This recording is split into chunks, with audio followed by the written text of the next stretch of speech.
Hey there, Speedy. So when you get an answer to that question, let me know. Thanks. Okay, so is toxic workplace too broad a brush to paint your situation? Let's talk about it. Because sometimes it can be too broad of a brush, and sometimes that's just what you need to say. And we want to make sure that we being specific and hitting the right spots with this because it can make a big difference. So, when you say that your workplace is toxic, what exactly do you mean by that? What does that actually look like? Now, if you said, my workplace is toxic, how would someone else hear that?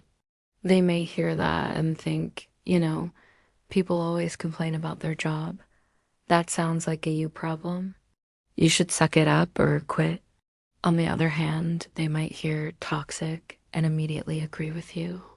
Yeah, totally. It sounds like they do that at my workplace too. Or they might hear toxic and start to ask questions. Like, what happened?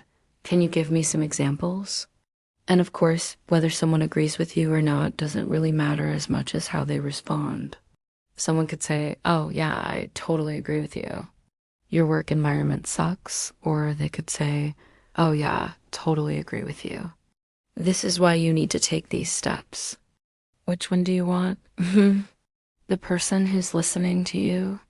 Well, the best way to get them to understand your perspective and to get them to take action from that is to replace the vague term toxic with something more specific.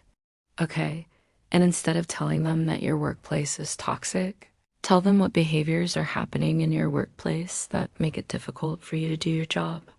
Let's pretend you re-talking to HR and you re-saying that as a toxic work environment.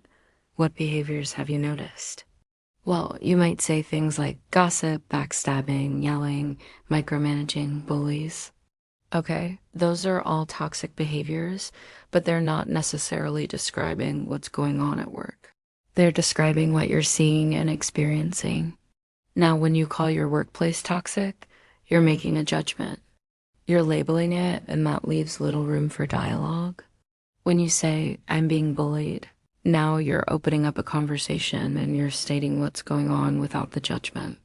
So it can help to remind yourself that when you say toxic workplace, you're labeling the situation and it's not really helping you fix the situation. It's certainly not helping you advance your career because if someone calls you and says, hey, come in my office, we need to talk about some concerns that have been raised about you. You don't want to say, well, it's because my workplace is toxic. That's not going to help you. That's just going to make you sound like you're a complainer. Instead, you want to say, what specifically did I do that was concerning to somebody? So we want to make sure that we refocusing on the behaviors and not labeling it as a toxic workplace because no one likes to be told that their workplace is toxic, not even you. Toxic workplaces happen to be everywhere.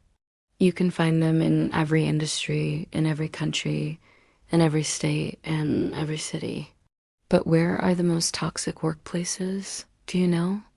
According to the study done by the software company Quantum Workplace, which surveyed 20,000 employees across the United States, the top 5 most toxic workplaces are finance and insurance, manufacturing, construction, federal government, and retail.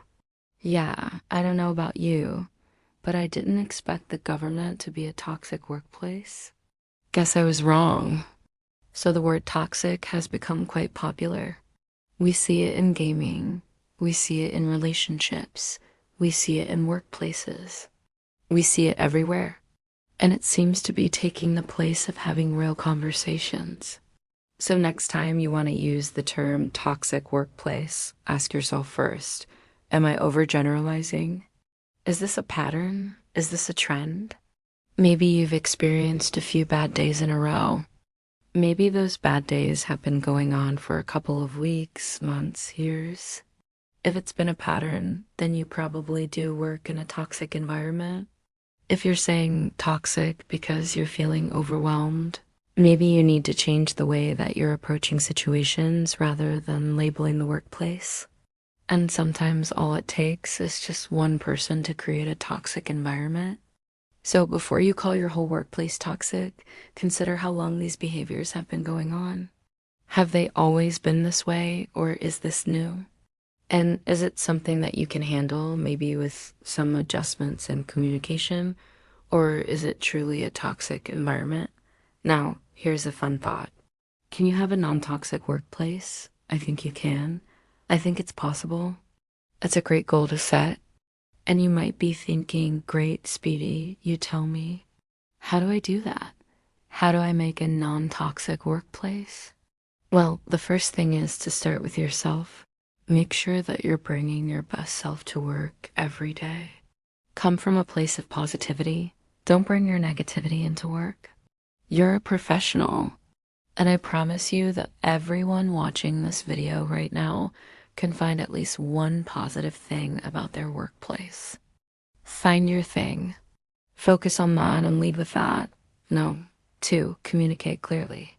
Clearly communicate your needs, communicate your wants, communicate your boundaries, communicate your expectations.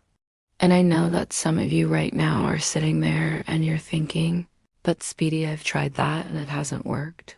If you haven't tried it with the right person, you might want to go back and try again. Sometimes it takes trying a different approach and getting in front of the right person. But you know what? If you've already tried it and it hasn't worked, then move on to no 3. Number 3 is enforce your boundaries. You know, it's funny because sometimes we feel like we're letting people down if we enforce our boundaries, but you're not. You're doing what you need to do to survive and to thrive. And if you're not willing to enforce your boundaries, well, then what's the point of even having them, right? So enforce your boundaries, protect your peace. And no. 4, if it's a truly toxic environment, then you need to start looking for another job. You're not going to be able to repair that. You're not going to be able to fix that. You're not going to be able to change that. All you can do is change yourself and leave. Now, it's important that you remember that not all workplaces are toxic. In fact, there are many, many, many workplaces out there that are healthy and thriving. And when you focus on finding those kinds of environments, you're going to have a better chance of avoiding toxic workplaces altogether. And if you find one and you love it, don't ever, ever, ever leave. Now, I have a question for you. How would you describe a healthy workplace? Please share your thoughts below. And if you enjoyed this video, give it a thumbs up. And of course, share it with others. And until next time, thanks for watching.